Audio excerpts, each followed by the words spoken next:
Good morning to all our webinar attendees. Today we have over 100 people from different enterprises, institutes of higher education, and fellow colleagues with us here today. A very warm welcome to the 10 Jobs and Skills Insight webinar on Attract and Recruit Outside Your Bubble. I am Mei Shan, your moderator for today. Together with me is my team members, Isu and Freda, and we are from the Skills Development Division at Skills Region Singapore. What we do at SSG is to provide all Singaporeans with the opportunities to develop their potential throughout their lives. We believe that the skills, passion, and contribution for each and every individual Singaporean will drive Singapore's next phase of development towards an advanced economy and a more inclusive society. So regardless of which point you are at your life, you can be sure to find a variety of resources to help you attain skills mastery and make informed decisions to expand your skill set for professional and career development. So before we start, allow me to go through some administrative details. So this entire webinar will take about 50 minutes, and during the webinar, attendees are muted by default to avoid electronic feedback and interference. However, you can post your questions anytime by using the Q&A option on your screen. And if you see any questions by other attendees that you would also like answered, you can upvote those questions and we will do our best to address them. If we are unable to address all the questions during the session, please be assured that we will address them after the webinar. The speaker will be speaking for about 30 minutes, followed by about 15 minutes of the Q&A session. And this webinar session will also be recorded and published on my Skills Future portal, SSG's LinkedIn page, and YouTube channel. The slides will also be sent to all attendees via email. For our speaker today, we have Mr. Mark Reilly, Director of Employer Insights, and he leads the Global Evangelist Programs at Indeed. He joined Indeed as the company's first recruitment evangelist in the Asia-Pacific region. And today, as the head of the Evangelist Programs team, he drives innovation in the recruitment industry through the creation and sharing of personalized insights, research, and best practices with Indeed clients worldwide. For today's topic, we have seen how the workforce has changed in the past 10 years, with labor market tightening, new jobs emerging, and employers competing with one another for the best talent. Yesterday's recruiting strategies may not cut it out in today's evolving workforce. Now, job seekers also have options, and employers need to be proactive when it comes to finding the right candidates. We will explore the various strategies that can enable organizations to target candidates who don't fit their usual profile and transform organizations for the better. So now, let's welcome Mark to actually share with you on today's topic. Mark, please.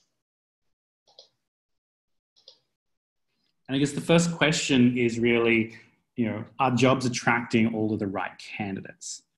And what I mean by that is when you think about the candidate flow that your company might have today for a requisition that you're having trouble filling, I challenge you to go back and look at some of the consistencies you see in those roles and candidates. Is it that there's not receiving the quality of candidates that you need? Are you receiving too many and don't have the bandwidth to filter through them? Are they not the right cultural fit for the position? Do they lack a core skill set that's needed? All of these are questions that can lead us back to opportunities to improve the job content and engaging with that first impression the job seeker has. That's because content is that first opportunity that a job seeker has to learn about our organization. If you think about it, and if the majority of search traffic is being driven by a blank query, the job seeker may not know what they want to do. So your job ad is the first glimpse, not only into the career, but also they work for, also the organization that they're going to work for. It's just who they work for is just as important as what they'll be doing. And one of the things that we see is that so much has changed over the years when it comes to recruiting technology. If you think back to the 40s, 50s, 60s, and 70s, we had hard typecast job descriptions. We transitioned into the digital age. We went online. We're now heavily mobile. And unfortunately, what we see in a lot of job ads and job descriptions that are put in front of job seekers today is they still resemble those old hard copy structures that were from a different time.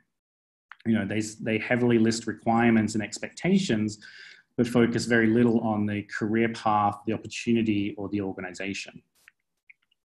You know, often the requirements and expectations are really overwhelming and dominating in the ad. And so we see a lot of organizations failing to adapt job descriptions that talk to candidates today and are current with our modern times.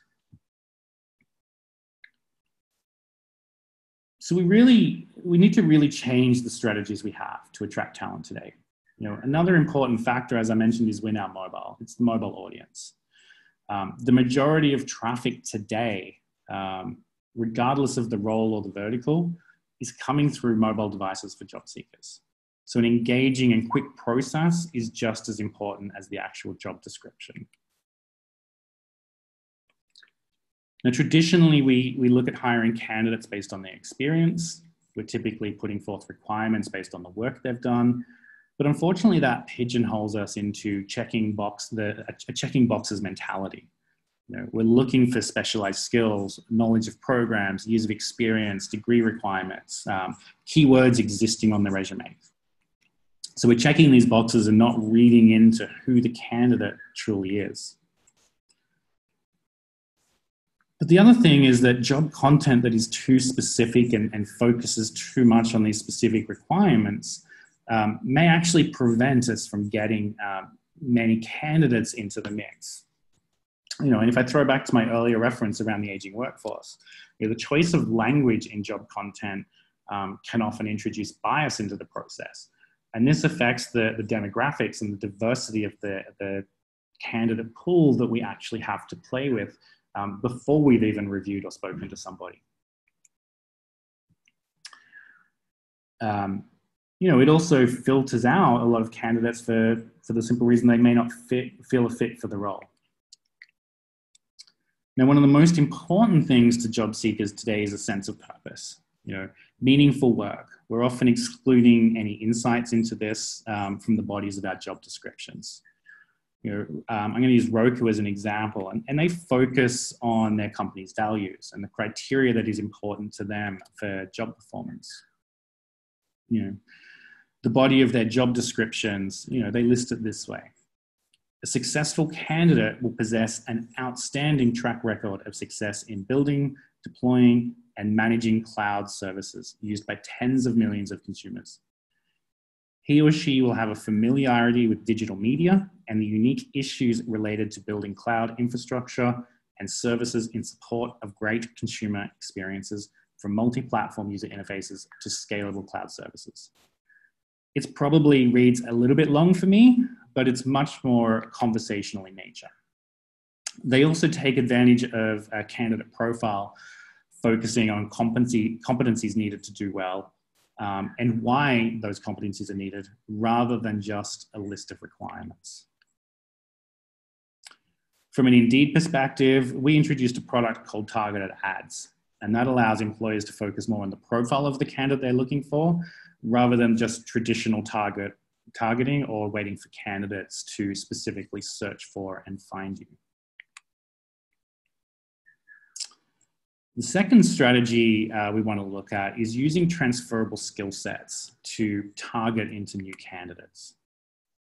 And what we mean by transferable skill sets is those soft skills. You know, have you switched your focus to match candidates based on their core competencies and transferable skills?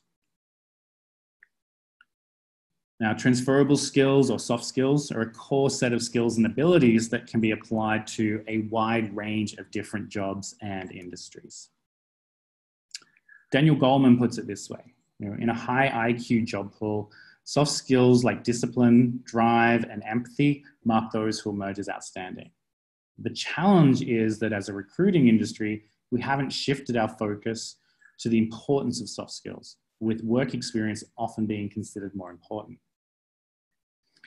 For anyone who attended our webinar on transformational talent, you would have seen that the top attributes of high potential and transformational talent identified by hiring managers through Indeed research here in Singapore were all soft skills. You know, some examples of companies that are actually doing this. You know, Enterprise Car Rentals targets athletes because they see their teamwork, collaboration, and ability to multitask transitioning well into a corporate environment. We often see skills learned in the military qualify candidates for hard to fill positions in science, technology, engineering, and maths. But they often, as job seekers, don't know how to translate these skills into civilian terminology or civilian conversation. And veteran recruitment is often more commonly associated with the USA, but I wanted to share it specifically for this example from Microsoft. They are a global business, and they train members exiting from the service in IT to support their transition and translate and help translate those experiences. And it's a simple math equation for them.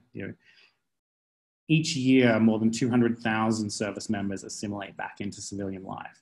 And with 500,000 open technology jobs annually, Microsoft believes it's a duty to inspire the veteran community and transform their lives through meaningful opportunities in computer science and STEM, when transitioning from a military to civilian career. Now, if they can capture just a small percentage of that talent annually, that goes a long way to addressing some of the skill shortages for these hard to fill roles. There's many other backgrounds that are returning, joining, or evolving in the workforce, but are often excluded or easily forgotten about, such as return to work parents, people with criminal records, first-time job seekers, older generations. But when we look at each of these categories, there's often a lot of benefits that recruiting within these groups can bring. Another factor we want to consider when looking outside our bubble is reviewing whether all of our requirements are valid. A lot of businesses have a job ad template that includes a degree requirement, and we often see this listed without a specific degree required for the role, just that you have to have a degree.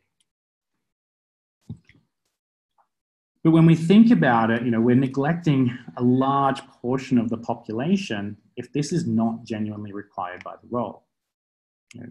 42% of monthly job seekers around the world, aged 18 and over, don't have a university degree. There's other ways that we can factor in experience and skills that someone might have attained without needing to specify that they have a degree. If we think about our reference earlier to jobs that didn't exist 10 years ago, would you exclude a candidate who has 10 years of transferable and referenceable work skills because they don't have a degree? Could a diploma set them up with the necessary experience and training? Could they have validated their skills via short courses or other programs? Or do they have, that on-the-job experience?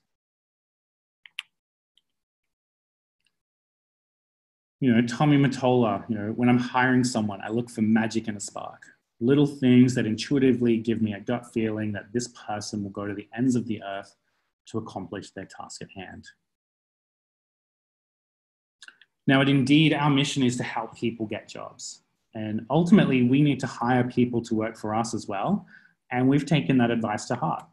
We removed our bachelor's degree requirement from all of our sales roles.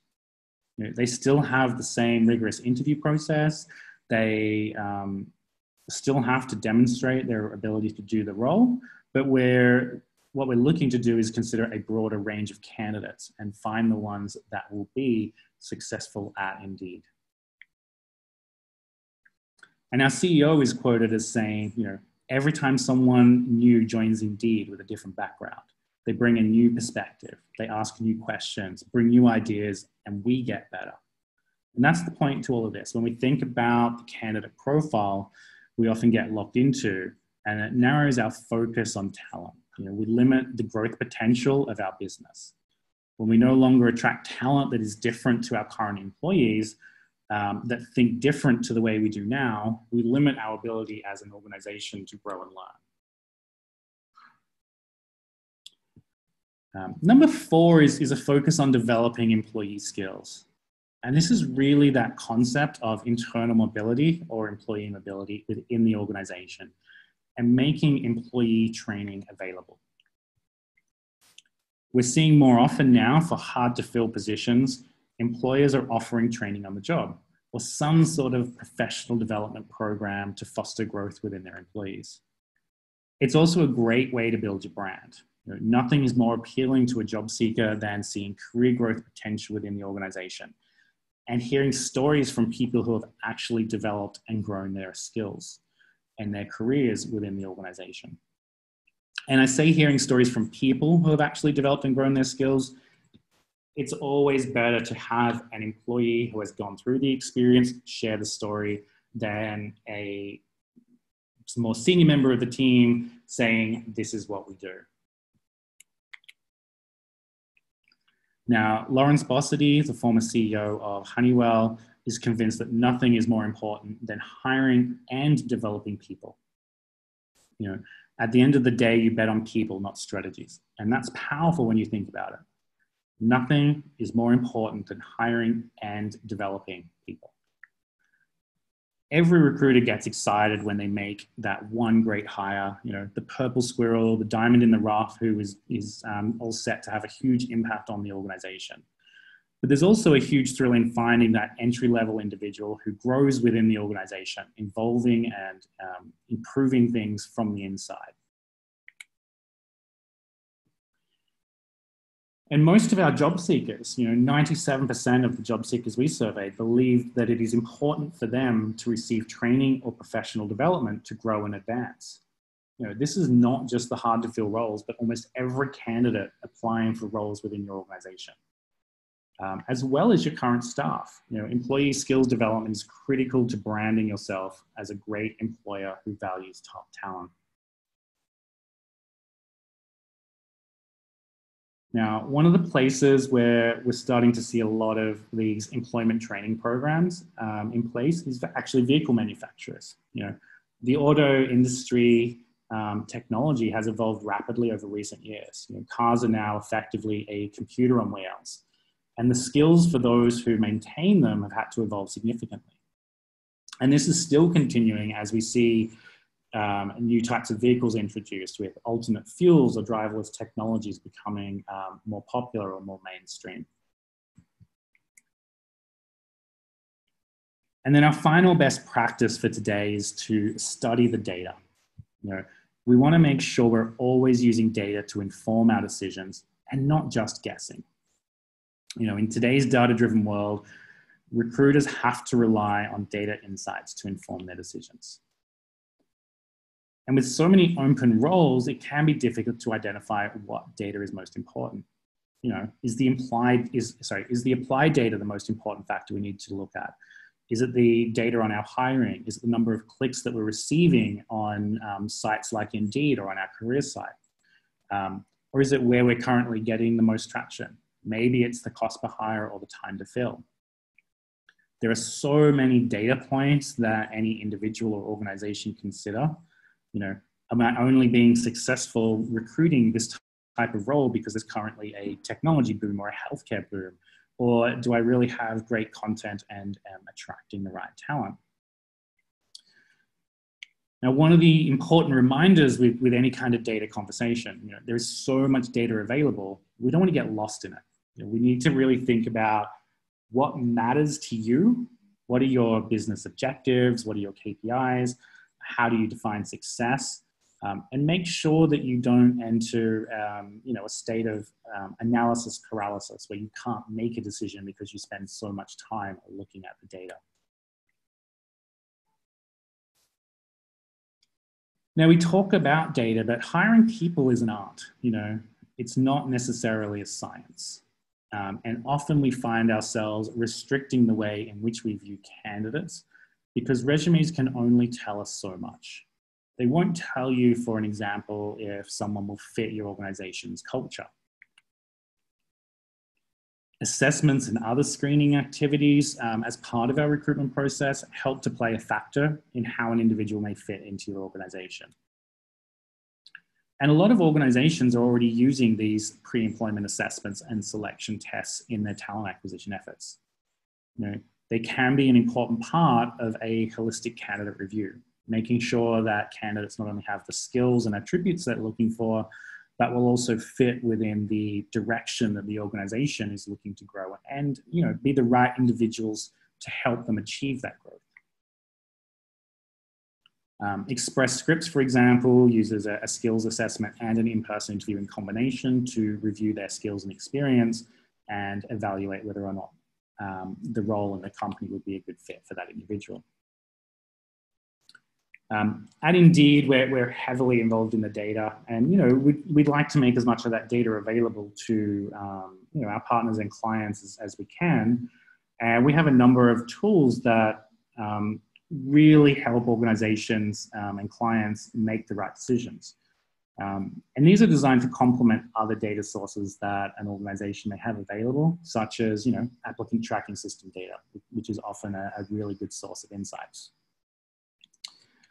So our hiring insights report tells users what is the supply of candidates for a specific role in a specific market. It's essentially a supply and demand comparison that can be taken to leadership and highlight the conditions of the market and help a recruiter or an organization plan for potential difficulties. In assessing the competitiveness of a role, we might identify candidate short markets where we'll see a small number of job seekers per job. And we can plan for the additional difficulties that we expect in recruiting that role up front. That might be considering different personas to target and attract talent from outside of our usual bubble. Consider different locations, consider the level and experience of candidates that we might be able to bring amongst a range of other strategies. And we have the candidate insights data as well, where we can see the number of candidates that can be proactively reached out to and engaged to through things like the resume database. This opens up talent pools to those who may not see job ads that are posted if they were not actively looking. And we also share things like who are popular employers, distribution of the education background for particular roles or industries or experience, and how much years of experience these candidates have. So those are our 5 best practices.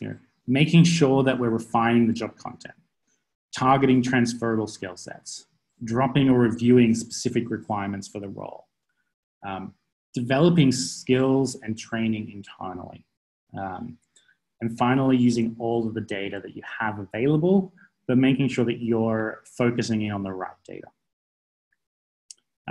And make sure you measure and assess, because if you implement any changes around these 5 ideas, it's important to make sure that it's having the right impact and that you're able to modify any strategies accordingly. Job seeker behavior is shifting, excuse me, and it's forever changing. So we constantly need to be monitoring and evolving recruitment strategies. And by targeting candidates who may not fit our usual recruitment profile, we do have the potential to change our organizations for the better. With that, I'm going to hand it back to the team, but I'll leave you with this quote from Steve Jobs, which I think echoes the comments shared earlier from our own CEO. A lot of people in our industry haven't had very diverse experiences, so they don't have enough dots to connect, and they end up with very linear solutions without a broad perspective on the problem. The broader one's understanding of the human experience, the better the design we will have. With that, I want to thank you for listening, and I will hand it back over to the team to see if we have any questions today. Okay, thank you, Mark, for the great sharing. So once again, if attendees have any questions, please do post them on the Q&A option that you see on the screen. So while we wait for the questions to come in, maybe I can start with the very first questions to Mark. So you actually shared that one of the strategies is to target candidates with transferable or soft skills, which is essentially a set of skills that can be applied to a wide range of sectors across different jobs. So based on what you see Indeed, what are some of these top transferable skills in demand by employers? And for these top skills, are they similar across sectors, or are they actually different for different sectors? Yeah, that's a really great question.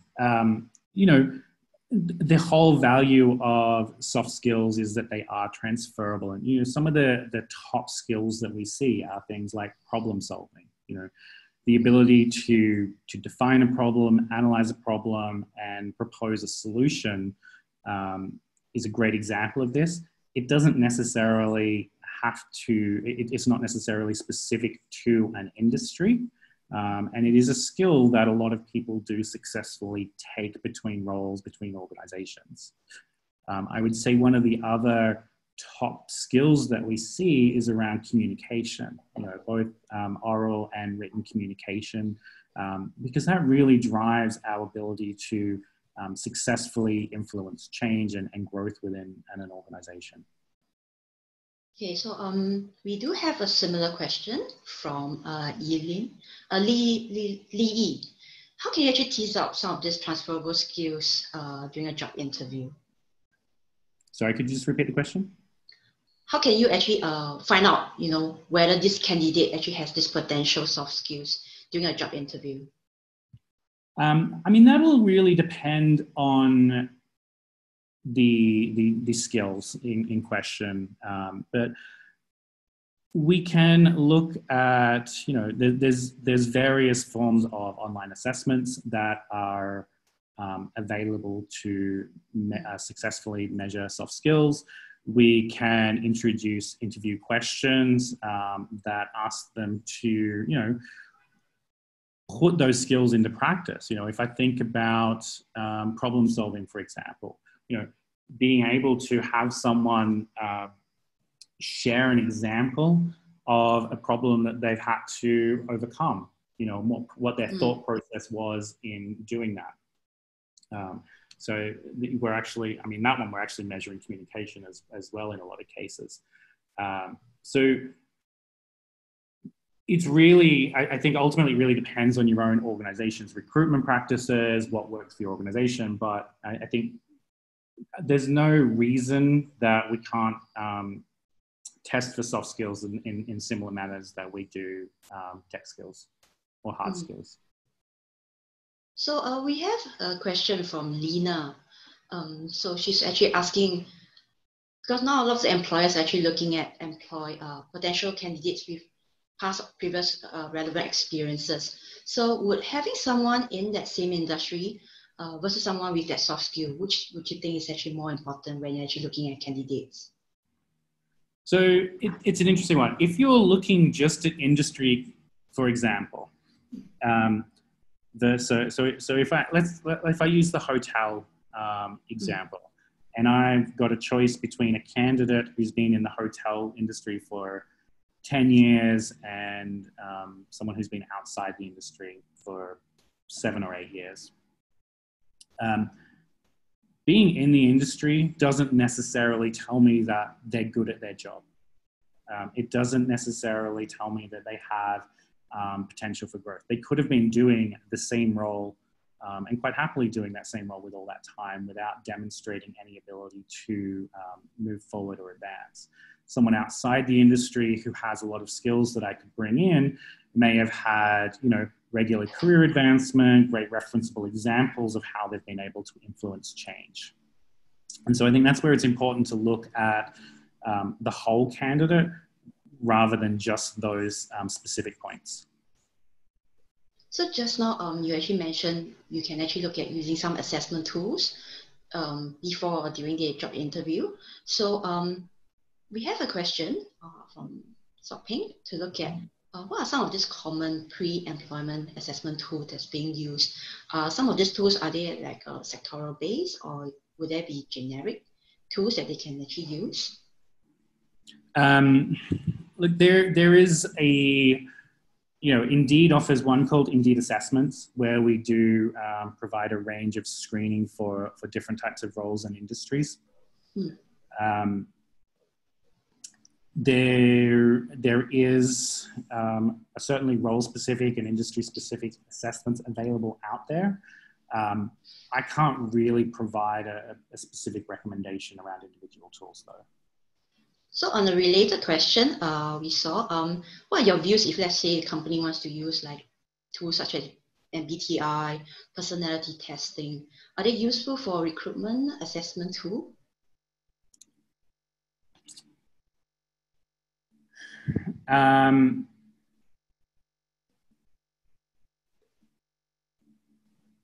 Sorry, can you, I just missed the type of assessment. How about using like MBTI or some personality tests? Would such tools be useful to assess a candidate?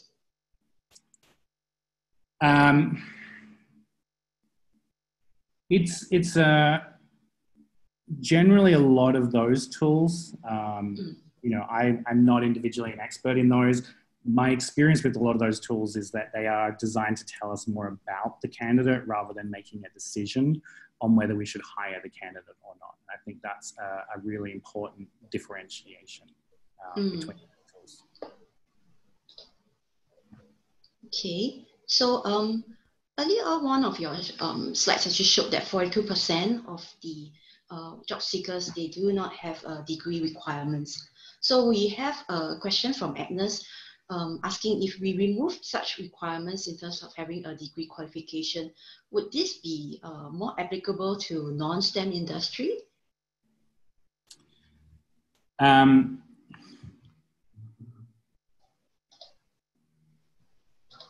Not necessarily. It really depends on the specific role. STEM's obviously a very broad industry, and you know, without a doubt, there are roles that absolutely require a degree.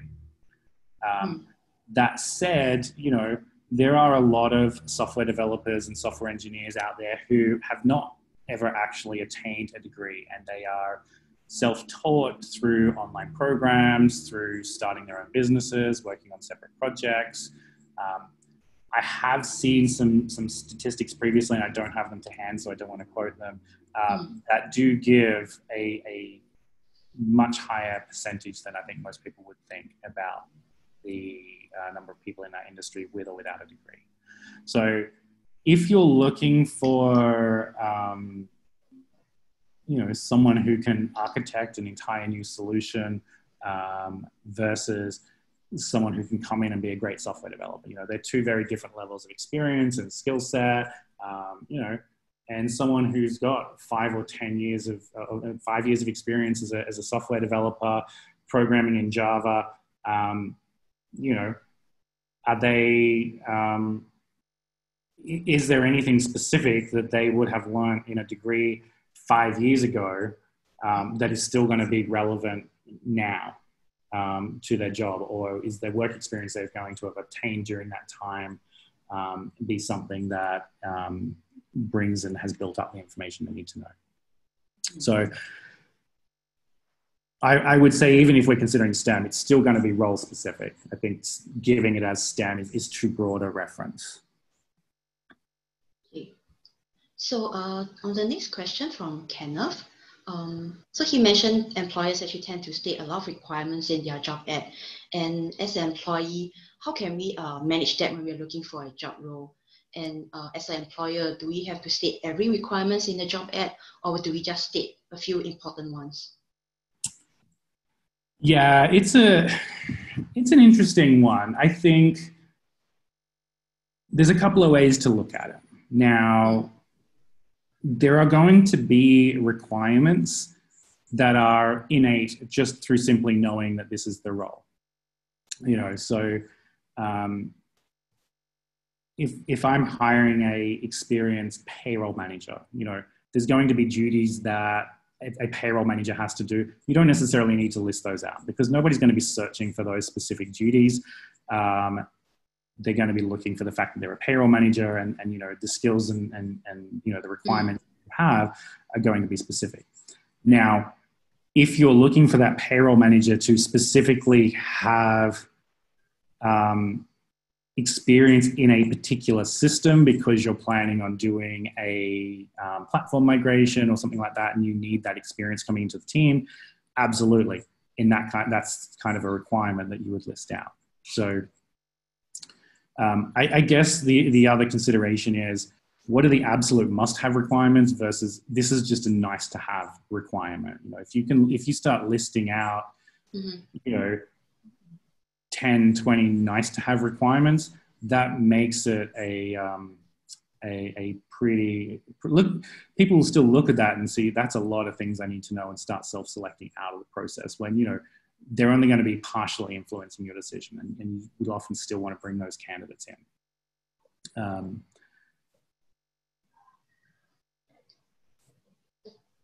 Okay. So you mentioned actually one of the strategies to look at data, making use of some of these tools to use the data to make decisions. So when you talk about data, what kind of data actually are we looking at? Could you actually share some examples? Yeah, for sure. So we would look at supply and demand data and understanding, how many companies are trying to hire Java developers versus how many Java developers are actually actively looking for opportunities, and compare that with how many Java developers do we know are in the community, whether that's through our ATS, through things like Indeed Resume, through other platforms. That gives us a good idea of, how easy or difficult upfront this role will be to fill. We can then have that conversation with a hiring manager and go, look, we know that, yes, we're trying to hire a Java developer. Our competition right now is 100 other companies trying to hire the same people, and we know there's only comparatively a very small number of job seekers.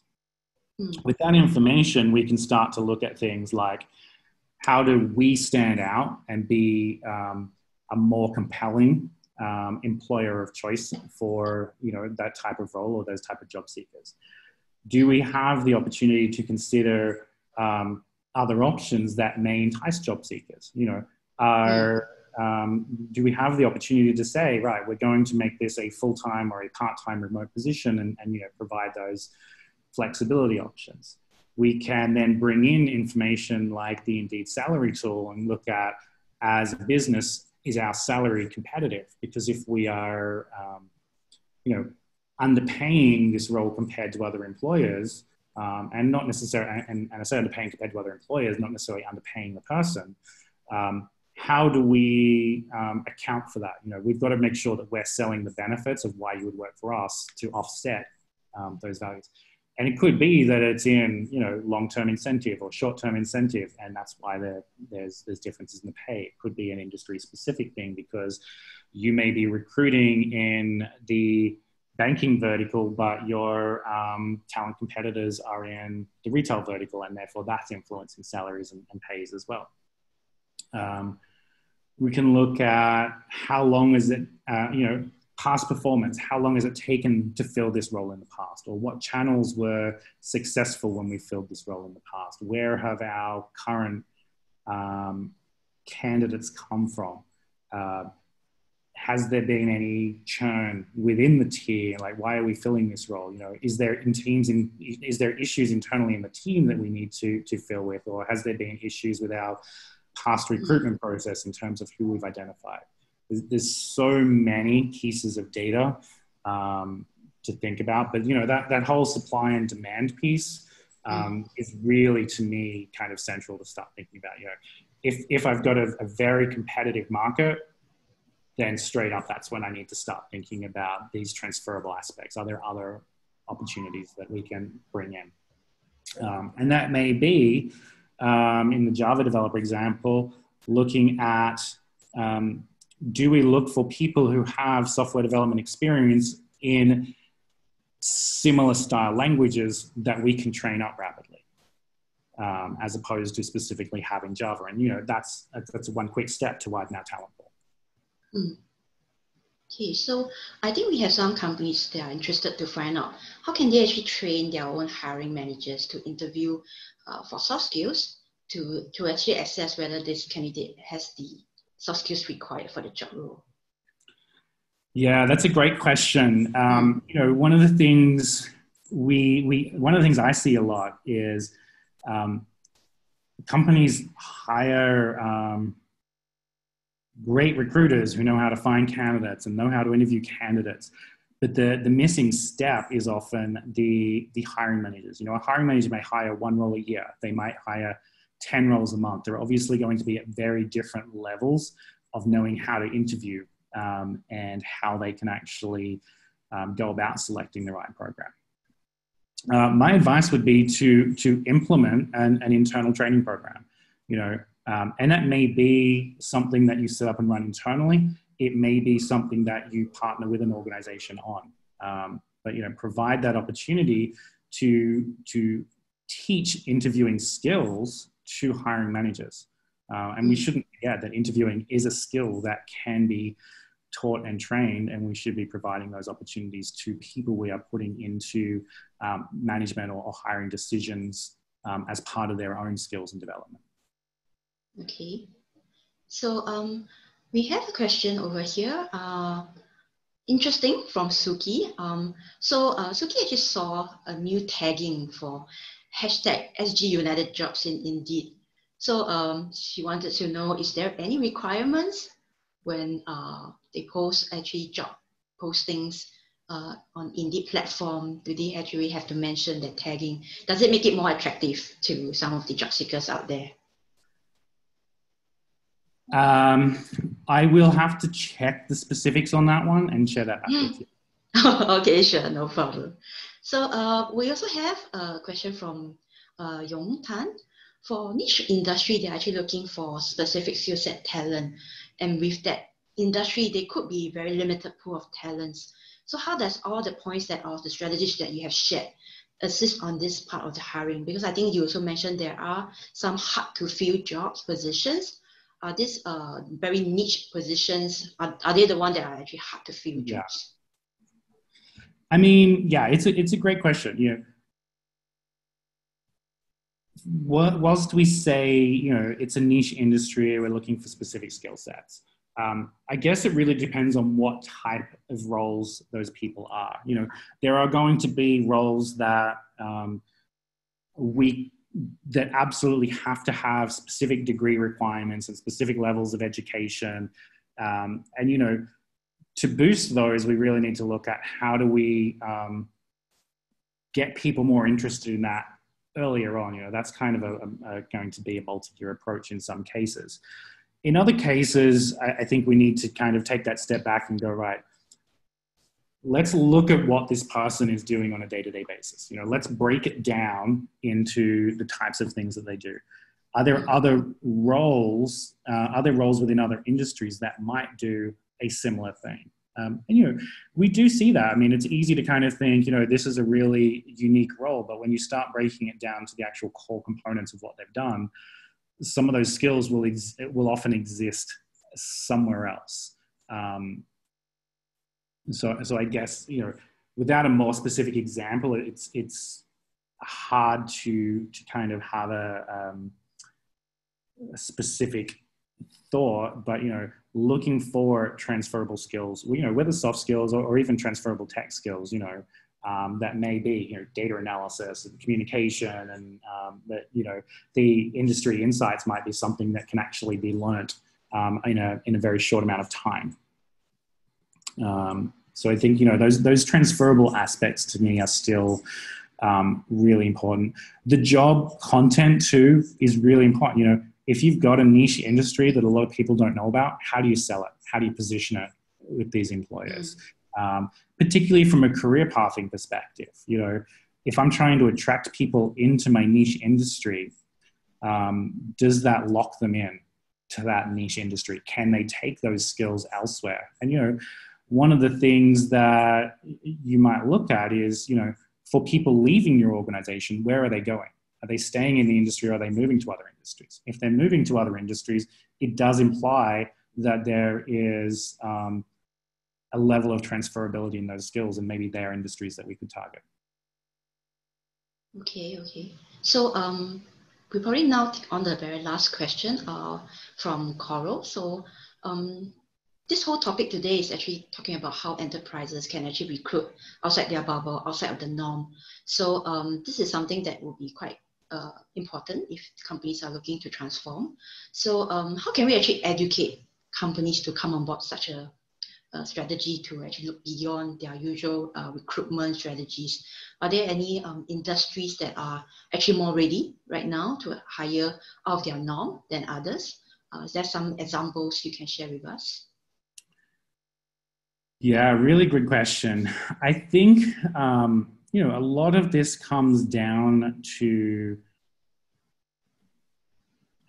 leadership at the top of the organization. You know, think about the Hyde example that we shared in there, and their ability to consider the organizations, consider the candidate pool.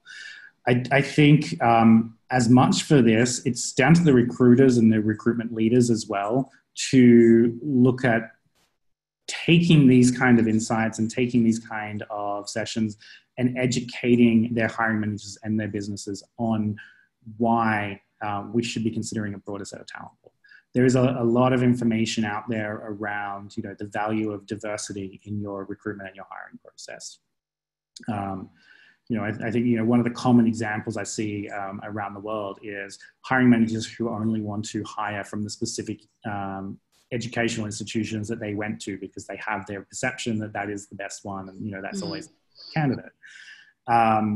But obviously there's a lot of great education institutions around, and candidates from all of them are perfectly viable, and their backgrounds will lead into different insights and innovation for the organization. So I don't know that it's necessarily an industry over anything else that's doing well. I think it's more about the companies, with support from the top and the recruitment teams actually educating the value that this brings. And certainly that's one of the things that we do and is actually come out and work with, like talk to organizations about, sharing these insights with them to help kind of encourage those conversations along. Okay, so with that, we have come to the end of this webinar session. We're very grateful to have Mark here with us this morning to share his insights and also to address some of the questions that has been posted by our attendees. So again, to all our webinar attendees, we hope you had a good takeaway from this session, and we would also like to encourage you to join us in our subsequent monthly webinars, where we will share on different topics every month. And we will also appreciate it greatly if you could share your thoughts and the topics that you would like us to talk about. So before we close, we have a survey for you to actually help us with. So let me just probably just post this.